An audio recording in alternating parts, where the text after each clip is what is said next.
आज आपल्या मला मला मला मला माहिती काही गोष्टी बापू बोलायच्या नसतात, न बोलता काम करायचं असतं. त्यामुळं आज आपल्या Bhagyalakshmi urban woman cooperative credit society limited माळसरच्या उद्घाटनाच्या कार्यक्रमासाठी उपस्थित असलेले महाराष्ट्राचे मनसेचे नेते दिलीप बापू धोत्रे, कार्यक्रमासाठी उपस्थित असलेले सोमनाथ अण्णा वाघमोडे, किशोरभाई असूळ, बाळासाहेबजी सरगर, डॉक्टर मारुती पाटील, संजीवनीताई पाटील, पांडुरंग वाघमोडे, गौतमबाबा माने, माणिक बापू वाघमोडे, आपले जिल्हा परिषदेचे सदस्य किरण पांढरेजी, गणपततात्या वाघमोडे, मधुकर पाटील, सतीश कुल्लाळ, परमेश्वर कोळेकर, अजित बोरकर, रमेश पाटील, सुरेश टेळे, श्यामराव वाघमोडे, गोपाल पाटील सर, रेश्माताई टिळे, सूर्यकांत टिळे, आता सगळेच त्यांचे सर्व व्हाईस चेअरमन लताताई, सर्व संचालक मंडळ, उपस्थित सर्व बंधू आणि भगिनींनो, खरं तर आज मी आमच्या रेश्माताईंचं भाषण ऐकत होतो आणि रेश्माताई भाषण करताना असं वाटलं की रेश्माताई कोर्टामध्ये बोलतायत, कारण की ते वकीलच आहे. त्यामुळे वकील कोर्टात बोलताना त्या वकिलाला भांडावं लागतं, बोलावं लागतं आणि काही गोष्टी आपल्या जज साहेबांच्या समोर हावभाव करावं लागतात. त्याप्रमाणे ताई तुम्ही केल्या. निश्चित प्रकारे तुमचंही ताई, खरं तर ही पतसंस्था आपल्या सर्वांना माहिती आहे की एखादी संस्था काढणं खूप सोपं असतं, पण ते टिकवणं, ते जपणं, ते वाढवणं खूप महत्वाचं असतं. आणि आज मी निश्चित प्रकारे आज हा कार्यक्रम एकदम दिलसे होतोय. मनसे आणि दिलसे हे नातं आहे. आणि मी नेहमी म्हणतो की बाबांनो, राजकारणामध्ये मी खरंच आज जे नेत्याचं नाव घेतो ते कैलासवासी अजितदादा पवार साहेबांचं आठवण आम्हाला नेहमी येते, कारण का त्यांच्या आम्ही लहान होतो, ते आम्हाला सिनियर होते, पण त्यांनी आम्हाला शिकवलं की निवडणुका फक्त निवडणुकीपुरतच निवडणुकीचं वातावरण ठेवलं पाहिजे. एकदा निवडणूक संपल्यानंतर राजकारणाचे जोडे बाजूला घेऊन प्रत्येकाने आपापल्याला मदत ही निश्चित प्रकारे केली पाहिजे. राजकारण येतं, होत जातं, टीका टिप्पणी होत जाते, परंतु ते लगेच विसरायचं असतं. आणि त्याप्रमाणे आज हा कार्यक्रम ताई होतोय. ताई, मी दिल्लीला, तुम्ही म्हटला दिल्लीला गेलो असतो तर मी तुमच्या कार्यक्रम करून दिल्लीला गेलो असतो, असं कार्यक्रम सोडून ताई गेलो नसतो. आणि मलाही, मी तुम्हाला प्रामाणिकपणे सांगतो, माझ्यासारखा कार्यकर्ता मी खूप, म्हणजे आपल्या सर्वांना माहिती आहे की माझा स्वभाव थोडा वेगळा आहे. प्रत्येक गोष्टी जपून मोपून आणि सर्वांचा आदर करून नम्रतेनं, आणि कुठली गोष्ट आपल्याला करायची असली तर सर्वांना विश्वासात घेऊन करणं हे माझं पहिल्यापासून एक काम करण्याची माझी पद्धत आहे. आज तुम्हा सर्वांना माहिती आहे की आज जरी मी राज्याचा कृषी मंत्री असलो ते या जडणघडणीमध्ये मला तुम्हा सर्वांना माहित आहे. ताई मगाशी तुम्ही एवढं कुठे चिरमत आहे, एवढं सांगत होते, असं त्रास झाला, तसा त्रास झाला. ताई, तुला काहीच त्रास नाही का?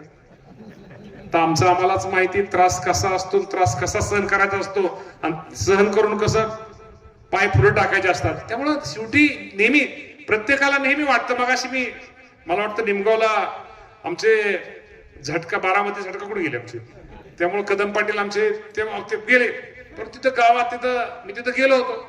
आणि मी खरंच सांगतो की या जगामध्ये काय होतं संजीवनीताई, की प्रत्येकाला वाटतं की प्रत्येक ह्याचं चांगलं लय, दिलीप बापूचं लय चांगलंय, आमच्या सरगर पाटलाचं लय चांगलंय. काय महिलांना वाटलं असेल काय मामाची मजा आहे, पोलिसाच्या गाड्या, किती मामा जोरात आहे. तर मामाचे मामालाच माहिती आहे. ते म्हण दिसतं तसं नसतं, म्हणून जग काय नाही, सगळ्यांचं सारखे हसत राहायचं, खेळत राहायचं. हे जीवन पुन्हा पुन्हा नाही आहे. या आयुष्यामध्ये आनंद द्यायचा असतो आणि आनंद घ्यायचा असतो. आनंद गोलगोल असतो. जेवढा आनंद आपण पुढच्याला देऊ तोच आनंद आपल्याला उलटा मिळतो. त्यामुळे बाबांनो, हे टेन्शन, तकतक, धगधग, नातीचं काय होईल, नातूचं काय होईल, लिकीचं काय होईल, त्याच्या पंथीचं काय होईल, याचा विचार करतो आपण, आणि संजीवनीताई आपली छाती दुखते. आणि एकदा छाती दुखल्यावर काय होतं. त्यामुळे हसत राहा, खेळत राहा, काय नाही जीवनामध्ये तुम्हाला मी सांगतो. त्यामुळं जेवढं आपल्याकडून लोकांचं चांगलं करता येईल तेवढं करा. आपल्या बोलण्यामुळं, वागण्यामुळं आपलं कुणास तर मन दुखवल, कुणास तरी संध्याकाळची झोपमोड होईल, असं आयुष्यामध्ये कधी करू नका रे बाबांनो. राजकारण ज्याला करायचंय जरूर करा, पण राजकारण करताना, राजकारण निवडणूक संपली सगळं बाजूला ठेवा आणि माळशिरसकरांचं हितच नडलंय बघा.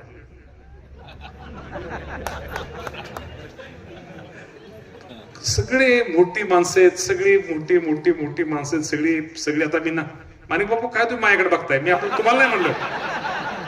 माणिक बापू माझ्याकडे बघितलं मला भीती वाटली, म्हटलं कुठला तर माणिक बापू डाव टाकायचा माझ्यावर. त्यामुळं कसं आहे, असं थोडं माणसाने, मी तुम्हाला खरं सांगतो आणि आज तुम्हाला मी सांगतो, आता हे ताई तुमची वुमन कोऑपरेटिव्ह क्रेडिट सोसायटी आहे, आम्हाला 100% मान्य. शेवटी आज सहकार आहे.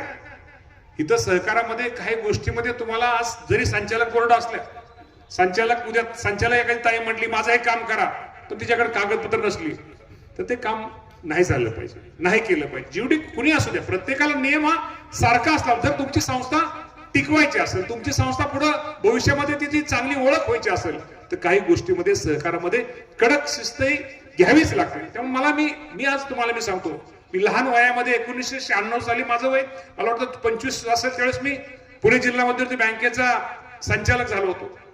त्या बँकेचा आजही संचालक आहे. त्या बँकेचा मी 2 वर्ष चेअरमन होतो. त्यामुळे सहकारात कसं वागलं पाहिजे, काय केलं पाहिजे, हे कैलासवासी अजितदादा पवार साहेबांनी आम्हाला शिकवलं.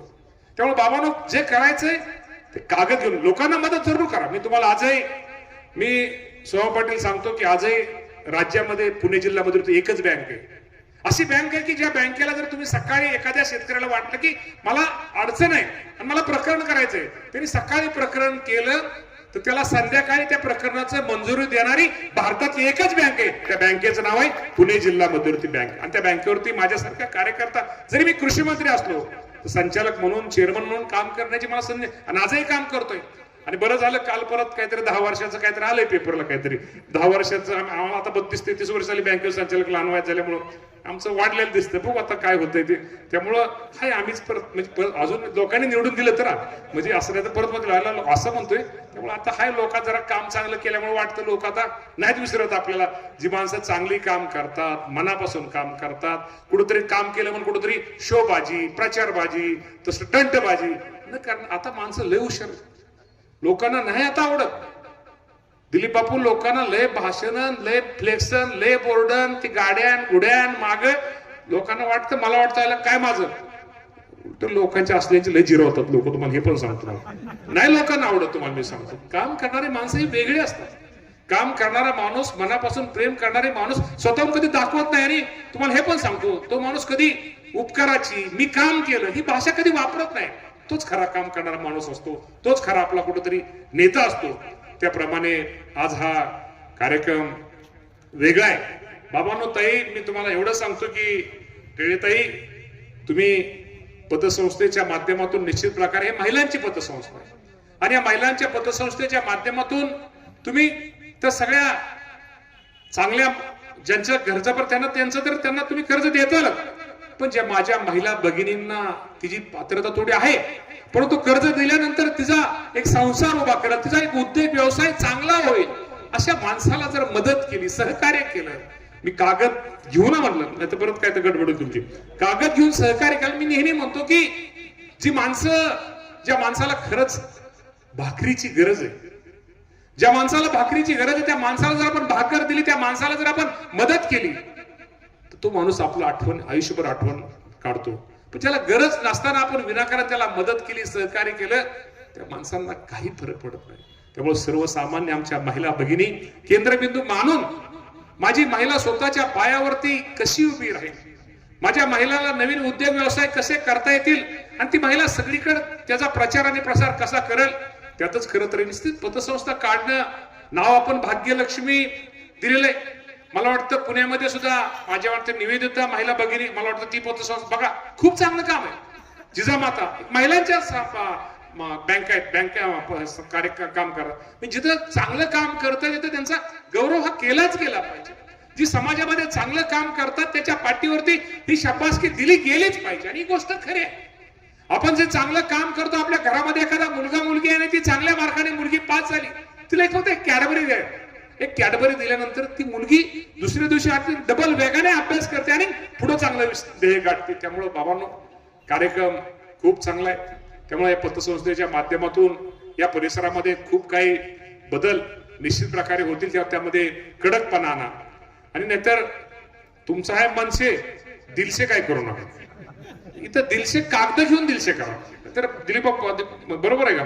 इथं कागद बघून दिलसे करा, नाहीतर काहीतरी गडबड ही निश्चित प्रकारे बंधूंना होते. त्यामुळे ताई, आज तुम्ही सगळ्या महिलांना बरोबर घेऊन काम करताय आणि महिला भगिनींना लय असं हसत खेळत राहणे. ही पतसंस्था कशी वाढल, हिचा व्यवसाय कसा वाढल, यासाठी आपण प्रयत्न करा. आज खरं तर माळशिरसला आलोय आणि शेवटी मला वाटतं आपल्या सगळ्यांना माहिती आहे, आपण बरेचसे शेतकरी बंधू इथं हजर आहेत. मी मगाशी दादांचे उल्लेख सांगितला की खरंच दादांसारखा नेता आज महाराष्ट्रामध्ये पुन्हा जन्मणार नाहीये. असा नेता आज आपल्यामध्ये राहिलेला नाही. खऱ्याला खरं आणि खोट्याला खोटं स्पष्टपणे सांगणारा. आणि एखादं काम छोटं काम आहे, एखाद्या छोट्या कार्यकर्त्यासाठी एखादा पुढचा मोठा कितीही कार्यकर्ता असला त्याला अंगावरती घेणारा दादांसारखा नेता आज राहील. त्यांची आठवण, त्यांची शिकवण, त्यांचा एक आदर्श घेऊन आम्ही सगळेजण निश्चित प्रकारे भविष्यामध्ये काम हे करतोय. त्यामुळे ताई, आपण काम करताना नेहमी लक्षात ठेवा, पतसंस्था अशी आहे की ज्या माणसाची सगळीकडलं पत संस्थे, त्यामुळे या पतसंस्था क्रेडिट आपल्या तुमच्या कोऑपरेटिव्ह क्रेडिट सोसायटीच्या माध्यमातून तिथं संपल्यानंतर त्या माणसाची योग्य कागद काम तुम्ही त्यांना मदत करा, त्यांना तुम्ही निश्चित प्रकारे सहकार्य करा. राज्याचा कृषी मंत्री म्हणून तुम्हाला सर्वांना माहिती आहे, मी पण एक शेतकऱ्याचा मुलगा आहे. एक शेतकऱ्याचा मुलगा असल्यामुळे निश्चित प्रकारे या राज्याचे मुख्यमंत्री देवेंद्र फडणवीस साहेबांचं नाव हे घेतलंच गेलं पाहिजे. एकनाथ शिंदे साहेबांचं नाव हे घेतलंच गेलं पाहिजे. सुनेत्रा वहिनी पवार यांचं नाव घेतलंच पाहिजे. यांच्या मार्गदर्शनाखाली आता कुठली निवडणूक डोळ्यासमोर नाही आहे. कुठलीही निवडणूक डोळ्यासमोर नसताना सुद्धा या माझ्या राज्यातील जो अडचणीत आलेल्या शेतकऱ्याला ज्या अहिल्याजी होळकरांच्या नावानं एक 40,000 कोटीपेक्षा जास्त रकमेची कर्जमाफी देण्याचा निर्णय या सरकारने घेतला. त्यामुळे बाबांनो, ह्या गोष्टी सोप्या नाहीत. निर्णय घेणं आपल्याला परत नंतर अपेक्षा साहजिक आहे. समाधान सगळ्याचं होऊ शकत नाही आणि होणार नाही, परंतु हा निर्णय घेणं इतकं सोपं नाहीये.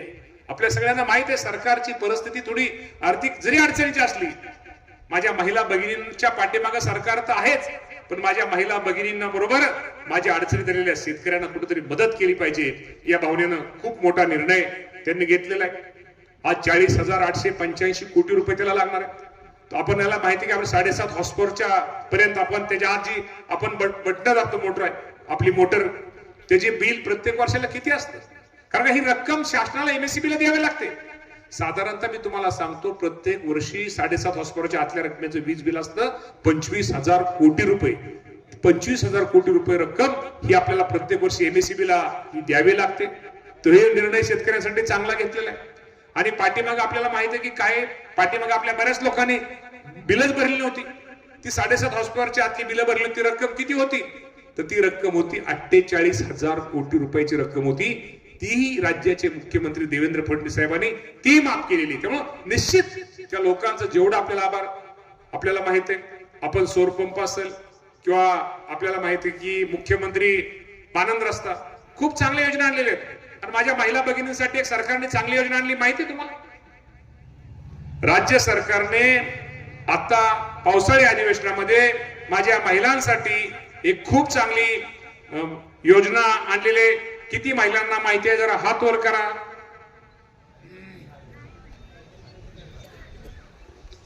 ताईंनी, संजीवनी ताईंनी सांगितलं, शेतकरी महिला. जी महिला, मला एक सांगा, इथं बसलेल्या किती महिलांच्या नावावरती नवऱ्यांनी सातबारे केले? हात वर करा.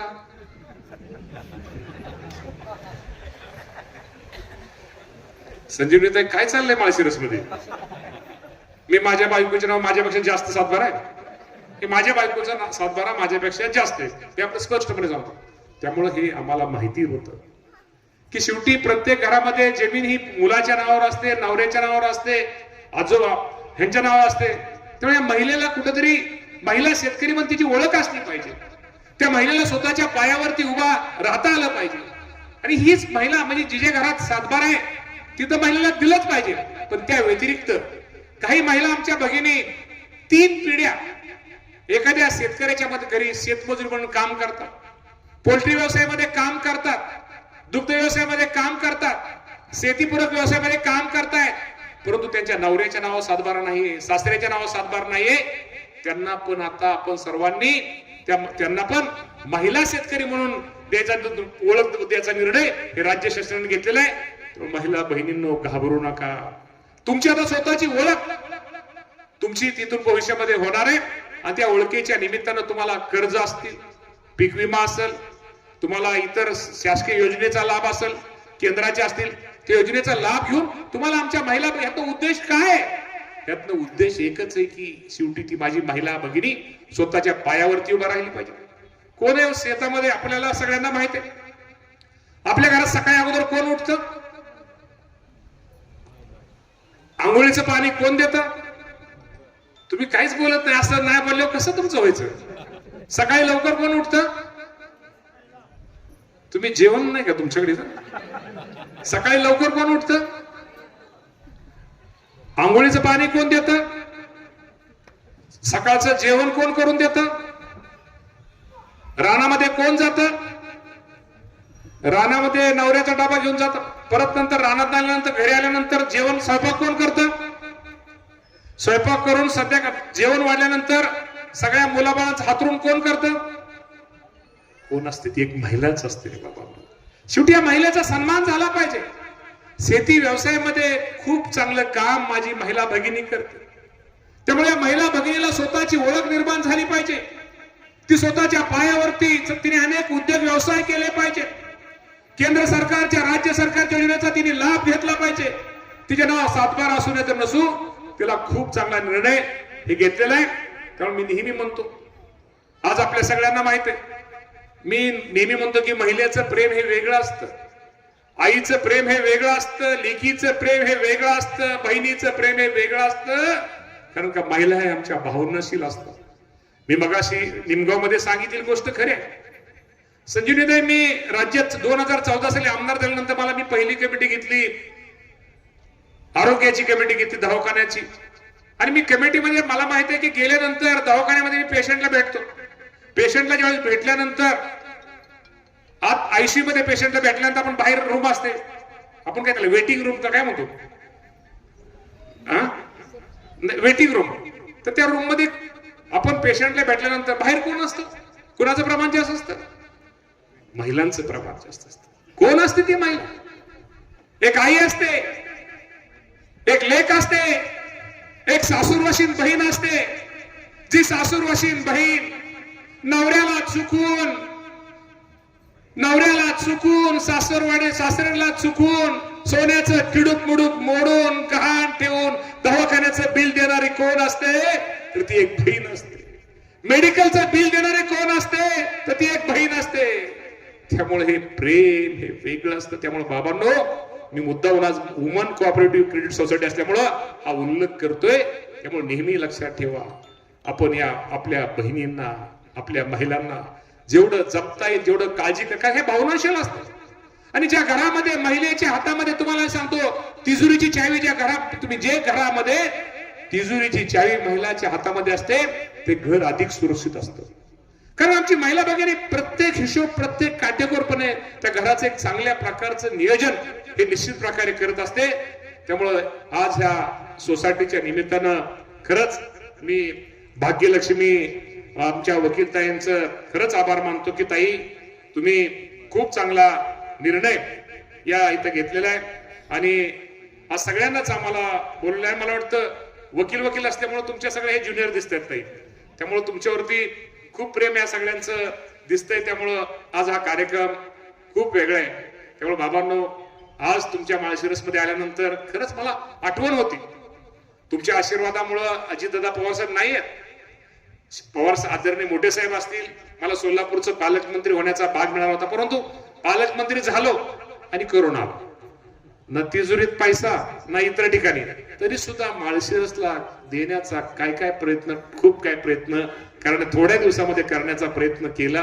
कारण का शेवटी एक लक्षात ठेवा, आपण घरची माणसं नेहमीच एकामेकाच्या सुखदुःखामध्ये सहभागी होऊन एकमेकाला मदत करणारी माणसं आपण आहोत. त्यामुळं बाबांनो खूप चांगला कार्यक्रम आहे.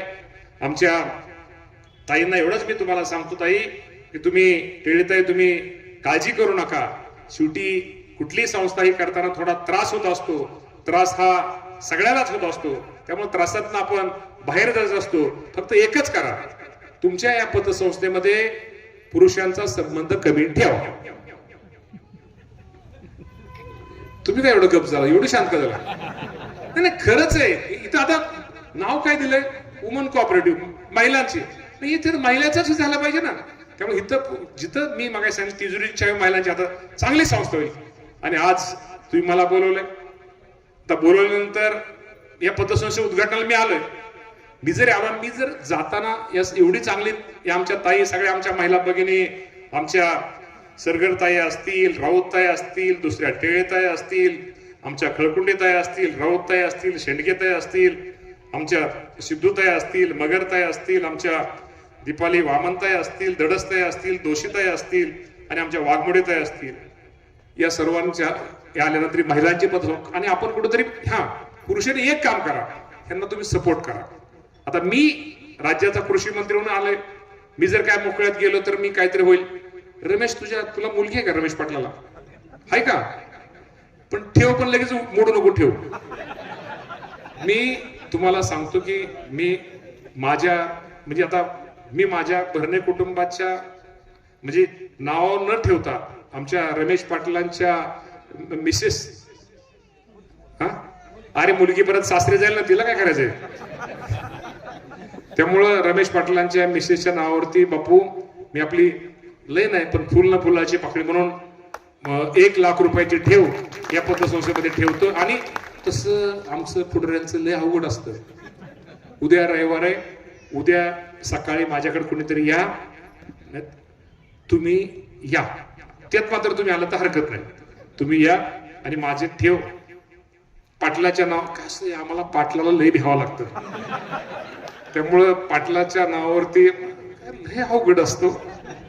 त्यामुळं आणि सगळे इथं तर सगळे पाटलंच आहेत, त्यामुळं काय हे नाही. त्यामुळं रमेश पाटलांच्या मुलीच्या नावावरती माझी ठेव आपली सुरुवात करा. कारण का शेवटी कुठेतरी आपण सगळ्यांनी प्रोत्साहन हे कुठेतरी या बहिणींसाठी आपण सगळ्यांनी दिलं पाहिजे. बघा ही कशी संस्था चालवतात. आणि ताई अजिबात रागवायचं नाही, डोक्यावरती बर्फ ठेवायचा. कोण काय म्हणलं तर एक असं म्हणलं की म्हणायचं तुमचंच खरं, असं फक्त म्हणायचं, काय लागत नाही.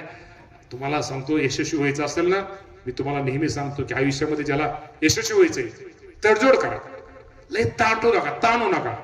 मी पाटलांना सगळं सांगतो, लय ताणू नका, मला सगळ्यांची माहिती म्हणून ताण नका म्हणलं. इतकं सोपं नाही, मला लय माहिती घ्यावं लागते सगळीकडली. मी आणि नेमकी सगळी समोर आलेत सगळी माझ्या. त्यामुळे लय ताणू नका, हे करू नका. आयुष्यामध्ये यशस्वी व्हायचं असलं 2 पावलं पुढे पण टाका आणि वेळ आल्या का नंतर 2 पावलं मागे पण घ्या. जी माणसं आयुष्यामध्ये 2 पावलं पुढे टाकतात आणि मागे पण घेतात, ती माणसं यशस्वी संसारात पण होतात, राजकारणामध्ये पण होतात आणि सगळ्या क्षेत्रामध्ये होतात. हा अनुभव माझ्यासारख्याला असल्यामुळं आज खूप बरं वाटलं. खूप चांगला कार्यक्रम आज इथं आम्हाला बोलवलं, त्याबद्दल पुन्हा मी आमच्या टेळेताई त्यांच्या सर्वांचं. आणि आज मला पण संजीवनीताईंना आज तुम्हाला भेटता आलं, बोलता आलं. शेवटी आयुष्यामध्ये नेहमी लक्षात ठेवा की समाधान खूप महत्वाचं असतं. आणि आपण आपल्या माणसामध्ये गेलो, बोललो, मिसळलो, मी नेहमी म्हणतो की आपण आपलंच फक्त कुटुंब, माझाच मुलगा नाही, माझाच नवरा यापुरतं राहू नका. आपण कुटुंबाचा विचार करा, शेजाऱ्याचा विचार करा, बाजाराचा विचार, सगळ्या गावाचा विचार करा. अरे समाधान आहे आयुष्यामध्ये, काही नाही. तुम्हाला मी सांगतो, आपल्याला हितच सगळं ठेवायचंय, आयुष्यामध्ये हितच ठेवून जायचंय. त्यामुळं समाधान द्यायला शिका, समाधान आयुष्यामध्ये करा. त्यामुळं खूप चांगला कार्यक्रम आहे. कदम पाटील तुम्ही लगेच मला आमचा कार्यक्रम चालू असला, कदम पाटलाच्या नावच झटका आहे, लगेच इथं बसल्या झटका मारला मला. त्यामुळं झटकाच आहे. आणि खरंच खूप चांगलं. मी तर नेहमी तुमचा रील्स पाहत असतो, तुमच्या सगळ्या गोष्टी पाहत असतो. तुमचं काम हे वेगळे, स्पष्टपणे तुम्ही दादांच्या खूप जवळचे होता. त्यामुळं आज दादा जरी नसले तर आपण सगळेजण त्यांच्या विचाराशी आपण बांधील आहोत. त्यामुळे खूप तुमच्या सगळ्यांशी बोलता आलं. सहकार चळवळ काय, आता माळशिरसकरांना सांगायचं म्हणजे अवघड आहे, कारण का तुम्हीच आम्हाला सगळ्यांनी काही गोष्टी सगळ्या शिकवलेल्या आहेत. त्यामुळे आयुष्यामध्ये मी एवढंच सांगेल, बाबांनो, ही वेळ प्रत्येकाला अडचणीत, संकटेत, अडचणीच्या काळामध्ये सहकार्य करा, एकमेकाला मदत करा आणि नेहमी सुख दुःख वाटून घ्या, तरच आपलं सगळं हे आहे. त्यामुळे खूप चांगल्या कार्यक्रमाला बोलण्याबद्दल टेळेताई तुमचं मी दिलसे आभार मानतो आणि थांबतो. धन्यवाद. जय हिंद, जय महाराष्ट्र.